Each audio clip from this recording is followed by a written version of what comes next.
जय हिंद दोस्तों, मैं खान सर पटना से।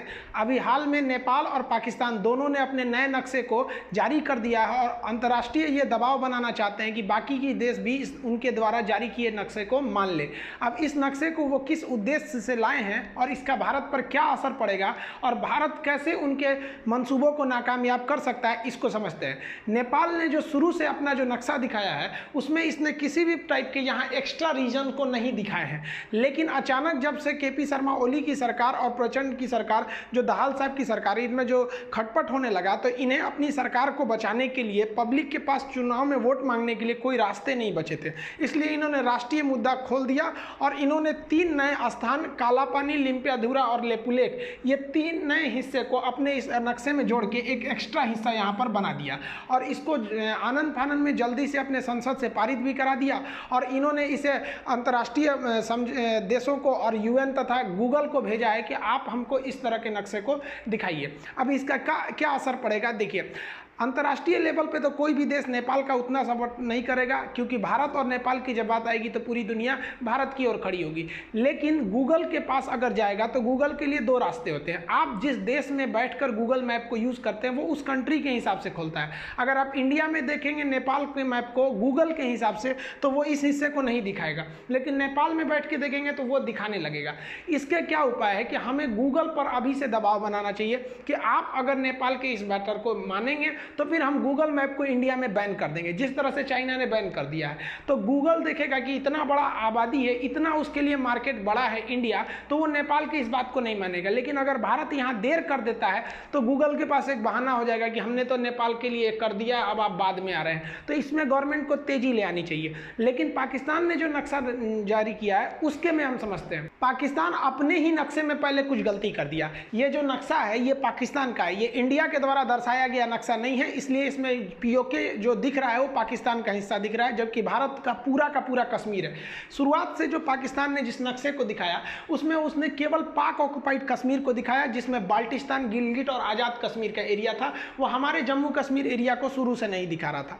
लेकिन अचानक इमरान खान नींद से जगे और उन्होंने क्या किया कि अपने नक्शा में जो पहले से पीओके दिखा रहे थे, इसके अलावा जम्मू कश्मीर और लद्दाख को भी इन्होंने अपने नक्शे में इंक्लूड कर दिया। और हद तो तब हो गई जब इन्होंने चाइना द्वारा अब कब्जा किए गए अक्साई चीन को, जो चाइना ने इलीगल इंडिया पर कब्जा किया, उसे अपना हिस्सा नहीं बता रहे हैं। अब यहीं पर उन्होंने गलती कर दिया। यहाँ पर वो आधार बता रहे हैं कि चूंकि कश्मीर जो है वो हमारे एरिया का हिस्सा है, यहाँ पे हमने जनमत संग्रह करा ले, तो कश्मीर जब आप बोल रहे हैं तो अक्साई चीन भी आएगा, आप उसको क्यों छोड़ रहे हैं? पहली गलती ये। दूसरी कि आज तक आपने ये हिस्सा नहीं दिखाया, अचानक आपको 2020 में याद आया कि हमारा ये भी हिस्सा है, और 1947 में आपका जन्म हुआ था, उस समय से लेकर अभी तक आप क्या कर रहे थे? ये तो हम लोग को एज एक्सपेक्टेड था कि ये पाकिस्तान करेगा ही, क्योंकि शुरू से कर रहा था। लेकिन कश्मीर के वो अलगाववादी लोग, जरा सोचिए कि पाकिस्तान आपको हथियार देख के कहता था कि चलाओ, क्योंकि तुम जब आज़ाद हो जाओगे तो हम तुम्हें एक आज़ाद देश घोषित करेंगे। देख लीजिए, कश्मीर के जो अलगाववादी थे, आपको कोई अलग देश मिलने वाला नहीं है। आपके सीने पे बंदूक रख के पाकिस्तान गोलियां चला रहा है। असल में वो पाकिस्तान का मंसूबा कश्मीर के अलगाववादियों को अलग देश दिलाना नहीं, बल्कि उन्हें अलग करके अपने में हड़पना है। लेकिन पाकिस्तान ने जो अनएक्सपेक्टेड काम किया वो जूनागढ़ को अपने नक्शा में शामिल करके कर दिया। जूनागढ़ एक्चुअली गुजरात में आता है। गुजरात का एरिया जो है वो बेसिकली, अगर आप गुजरात को देखेंगे ज्योग्राफिकली हिसाब से, तो गुजरात का ये वाला एरिया कहलाता है कच्छ और नीचे वाला ये एरिया कहलाता है सौराष्ट्र। सौराष्ट्र में एक छोटा सा एरिया था ये जूनागढ़। जूनागढ़ जो था वो आज़ादी से पहले एक प्रिंसली स्टेट थे सब, मतलब हमारे जो बाकी रियासतों के समान जूनागढ़ भी एक रियासत था। लेकिन जब देश आज़ाद हुआ 1947 में, तो अंग्रेजों ने 3 शर्त रखे। अंग्रेजों ने कहा कि जो छोटे छोटे टुकड़े में देसी रियासत फैले हुए हैं, वो छोटे छोटे रियासत या तो वो भारत में मिल जाए या पाकिस्तान में मिल जाए, लेकिन वो चाहे तो वो स्वतंत्र भी रह सकते हैं। लेकिन अंग्रेजों को एक बात का डाउट हुआ बाद में चल के कि अगर ये कोई स्वतंत्र देश रह जाएगा तो स्वतंत्र देश जो होगा छोटा सा, ना पाकिस्तान में जाएगा ना इंडिया में जाएगा, तो वो फिर गुलाम बनने का एक डर हो जाएगा और एशिया में एक नई शक्ति जन्म लेने लगेगी, एक नए उपनिवेश की शुरुआत हो जाएगी। इसलिए लॉर्ड माउंटबेटन जो अंतिम गवर्नर थे इंडिया के, इन्होंने कहा बेसिकली ये कई देसी रियासतों से बोला भी था कि आप स्वतंत्र रहने की विचार छोड़ दीजिए, या तो आप पाकिस्तान में मिल जाइए या तो आप इंडिया में मिल जाइए। तो पाकिस्तान की जो स्थापना का मेन उद्देश्य रखा गया था वो ये था कि जो जो मुस्लिम क्षेत्र है उसे हम पाकिस्तान में मिला देंगे। इस वजह से उन्हें पश्चिमी पाकिस्तान मिल गया उस वक्त, और पूर्वी पाकिस्तान जो अब की ओर बांग्लादेश बन चुका है। इसी कड़ी में जूनागढ़ भी कह दिया कि हम पाकिस्तान में मिलेंगे, जबकि आप देखेंगे तो जूनागढ़ का पाकिस्तान से किसी भी प्रकार का भौगोलिक सीमा टच नहीं करती है। लेकिन ऐसा क्यों किया गया? एक्चुअली जूनागढ़ जो एरिया है, यहाँ की जनता लगभग 80% जनता हिंदू थी और 20% जनता मुस्लिम थी। लेकिन जो यहाँ के शासक थे वो मोहम्मद महावत खान तृतीय थे। ये जो थे मुस्लिम शासक, जबकि जनता जो थी वो ज़्यादातर जनता हिंदू धर्म का पालन करती थी। ये महावत खान के जो दीवान थे, जो एज ए प्रधानमंत्री के पद थे, जिसे आप पहले ज़माने में वजीर समझा करते थे, वो थे शाहनवाज भुट्टो। अब शाहनवाज भुट्टो का झुकाव जो था वो एक्चुअली वो कराची की ओर था, मतलब वो सिंधी के एरिया के थे, इसलिए वो पाकिस्तान से ज़्यादा लगाव रखते थे। और इनमें शाहनवाज भुट्टो का जो फैमिली थी, आज भी देखते होंगे भुट्टो परिवार पाकिस्तान में काफ़ी रसूख रखती है। तो ये जो जिन्ना थे पाकिस्तान के फाउंडर ऑफ पाकिस्तान जिन्ना, इनका भी जन्म जो हुआ था वो गोंडल में हुआ था, वो भी सौराष्ट्र में आते हैं। तो एक्चुअली ये जिन्ना की ये मेन पर्सनल ख्वाहिश थी कि इनका जो जन्म स्थल वाला एरिया है कम से कम वो पाकिस्तान में आ जाए। इसके लिए उन्होंने दबाव बनाया सिंधी के रहने वाले शाहनवाज भुट्टो को। ये क्या चाहते थे कि जूनागढ़ को पाकिस्तान में मिला दिया जाए। लेकिन आज़ादी के बाद जूनागढ़ जो था वो वहाँ पर नज़र पड़ी सरदार पटेल की। देश आज़ाद हो गया 1947, 15 अगस्त 1947। लेकिन सितंबर में पाकिस्तान ने घोषणा कर दिया कि जूनागढ़ पाकिस्तान की ओर रहेगा, पाकिस्तान में रहेगा। इसे देखते हुए सरदार पटेल ने जूनागढ़ के अगल बगल एरिया में अपनी सेना लगा दी। ये कह के लगाए कि हम अपने एरिया में सेना लगाए हैं, क्योंकि जूनागढ़ चारों ओर से घिर गया, और नीचे से नेवल ब्लॉकेज लगाया। यह देखते हुए वहाँ के जो नवाब थे डर गए मोहम्मद महावत खान, और वो भाग गए पाकिस्तान में, और सारी जिम्मेदारी सौंप दिए शाहनवाज भुट्टो को। अब शाहनवाज भुट्टो को ने क्या किया, जब देखा कि चारों ओर से भारतीय सेना और नौसेना घेर लिए इन्हें किसी भी प्रकार का रसद सप्लाई नहीं पहुंच पा रहा है, तो इन्होंने चिट्ठी लिखा सरदार पटेल के पास कि हमको मदद किया जाए, इस मुद्दे को जल्दी से जल्दी सॉल्व कर लिया जाए, ताकि यहाँ पर हम जो जनता जो समस्याओं को जूझ रही है उसे जल्दी से निवारण कर सके। यह भारत के लिए एक बहुत बड़ा प्लस पॉइंट था कि आपकी ओर से लिखित में रिक्वेस्ट आया है कि हमारी मदद किया जाए। तो सरदार पटेल ने सेना को अंदर एंट्री करा दिया और कहा कि भाई देखिए, पाकिस्तान की जो स्थापना का मूल उद्देश्य क्या है कि मुस्लिम बहुल्य क्षेत्र पाकिस्तान में जाएंगे, यहाँ मुस्लिम बहुल्य क्षेत्र तो नहीं है, तो एक काम करते हैं कि हम लोग यहाँ रेफरेंडम यानी जनमत संग्रह कराते हैं। इससे पहले ही यहाँ के जो नवाब थे महावत खान, इन्होंने साइन करके दे दिया, हस्ताक्षर करके विलय पत्र पर कि हम पाकिस्तान में रहेंगे। लेकिन भारत ने यहाँ जनमत संग्रह करा लिया। जनमत संग्रह में यहाँ 99% लोगों ने कहा कि हम भारत में मिलेंगे, और इसी के आधार बना के सरदार पटेल ने और वीपी मेनन ने, सरदार पटेल और वीपी मेनन, इनका दाहिना हाथ कहा जाता है वीपी मेनन को। एक्चुअली जो भारत को जोड़ने का काम था वो लौह पुरुष सरदार पटेल, वीपी मेनन और इनडायरेक्टली में माउंटबेटन को भी जाता है। ये तीनों लोग ने एक किया था, क्योंकि माउंटबेटन इस पक्ष में नहीं थे कि कोई भी रियासत स्वतंत्र है, या तो पाकिस्तान में जाओ या तो भारत में जाओ। तो वीपी मेनन ने इसमें महत्वपूर्ण भूमिका निभाई और भारत का यह अंग बन गया जूनागढ़।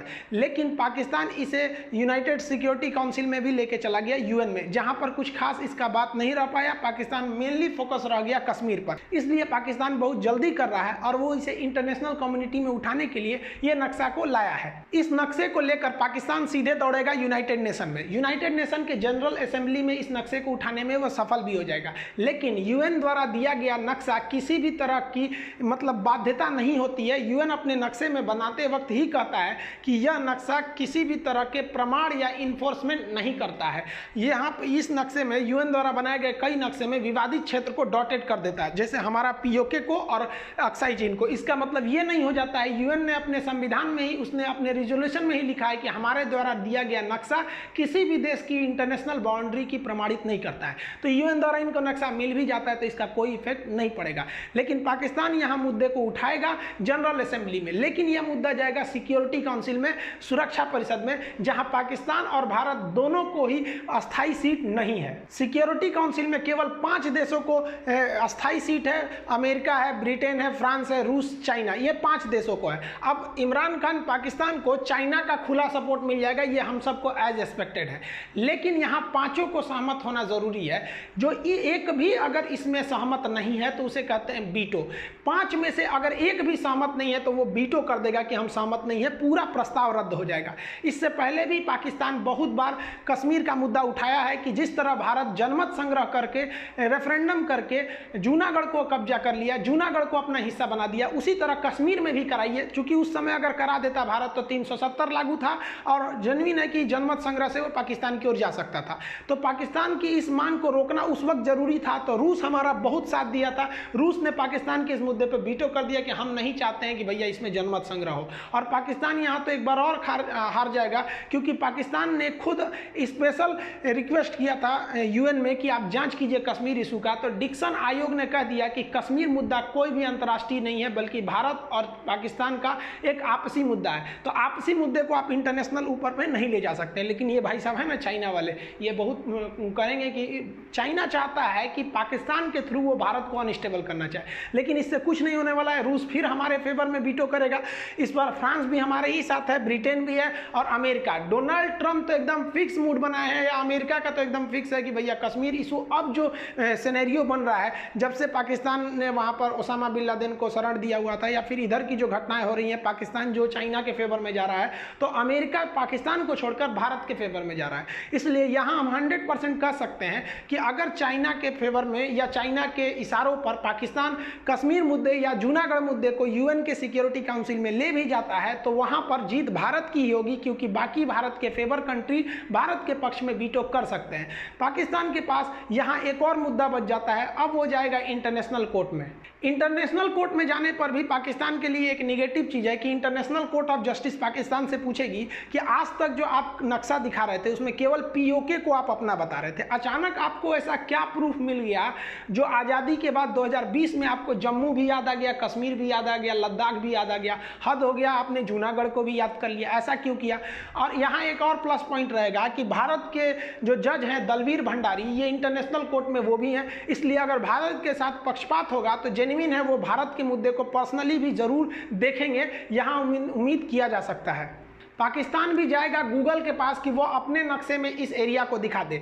यहाँ भारत को गूगल पे बहुत बड़ा दबाव बनाना चाहिए कि वो नेपाल का जो एक्स्ट्रा एरिया है उसको और पाकिस्तान के एरिया को ना दिखाए। लेकिन भारत जो है वो पाकिस्तान को दिखाने से शायद न रोक पाए, क्योंकि ऑलरेडी गूगल जो है, अगर आप पाकिस्तान के डोमेन से अगर आप खोलते हैं इंडिया का नक्शा या पाकिस्तान का नक्शा तो उसमें पीओके जो दिखाता है वो पाकिस्तान में ही दिखाता है। लेकिन गूगल पे दबाव बनाया जा सकता है। ये सुंदर पिचाई जो गूगल के सीईओ हैं वो भी भारत के ही हैं, लेकिन इनसे एक चीज की उम्मीद तो की जा सकती है कि हम गूगल मैप में नेपाल को रोक सकते हैं ये दबाव डाल के, लेकिन इसकी उम्मीद कम की जाती है कि हम पाकिस्तान को रोक सकते हैं गूगल मैप के थ्रू अपने नक्शे को दिखाने पे। तो गूगल मैप पे दिखा दीजिए, जमीनी स्तर पर कुछ होने वाला नहीं है। यदि भारत अर्थव्यवस्था में ठीक ठाक रहेगा, सैन्य शक्ति अच्छी रहेगी, भारत के पड़ोसी देश से अच्छे संबंध तथा विश्व में भारत का दबदबा रहेगा, तो पाकिस्तान कितना भी कुछ कर ले इन नक्शे का कोई फर्क पड़ने वाला नहीं है। और बहुत जल्दी हम ये उम्मीद करते हैं कि आने वाले 5 से 7 साल के अंदर अंदर जब 370 हट ही गया है तो कश्मीर में रेफरेंडम करा ही लिया जाएगा। यहाँ के लोग, बहुत सारे लोग कश्मीर में जो बस जाएंगे, अब वो जनमत संग्रह से पूरी लोगों को शामिल किया जाएगा। तो वहाँ पर जो लोग हैं वो तो भले कह सकते हैं कि हम पाकिस्तान में जाना चाहते हैं या स्वतंत्र देश बनाना चाहते हैं, लेकिन बाहर के लोग जो कश्मीर में जाएंगे जनमत संग्रह के आधार पर, उन लोगों को, उन लोग के वोट को अगर हम शामिल कर लेते हैं, या जो कश्मीरी पंडित जो बाहर गए थे वो वापस वहाँ बस जाते हैं, तो उस हिसाब से ये जनमत संग्रह भारत के फेवर में आ जाएगा। अतः हम ये स्पष्ट कह सकते हैं कि पाकिस्तान और नेपाल जो इस चीज को कर रहे हैं उनके लिए अभी फिलहाल करने के लिए कोई रास्ता नहीं। उनकी अर्थव्यवस्था गिर रही है, नेपाल पाकिस्तान दोनों के हाथ सेम है। यहाँ पर कोरोना में पूरी दुनिया की अर्थव्यवस्था लड़खड़ाई है। विकसित देश और समृद्ध देश अपने देश के लोगों के जीवन स्तर को उठाने के लिए, अर्थव्यवस्था को सुदृढ़ बचाने के लिए अपनी देश को आगे बनाने में लगे हुए हैं, जबकि ये दोनों देश अपनी राजनीतिक लाभ उठाने के लिए, अपनी पार्टी बचाने के लिए राष्ट्रीय मुद्दे को खेलना चाह रहे हैं और अंतर्राष्ट्रीय लेवल पर खुद अपने देश की बदनामी कराना चाह रहे हैं। आई होप आप इन मुद्दों को समझ गए होंगे। आगे इस पर क्या अपडेट आता है इसके लिए जुड़े रहिए न्यूज़ तक पर। मिलेंगे अगले हफ्ते, तब तक के लिए जय हिंद।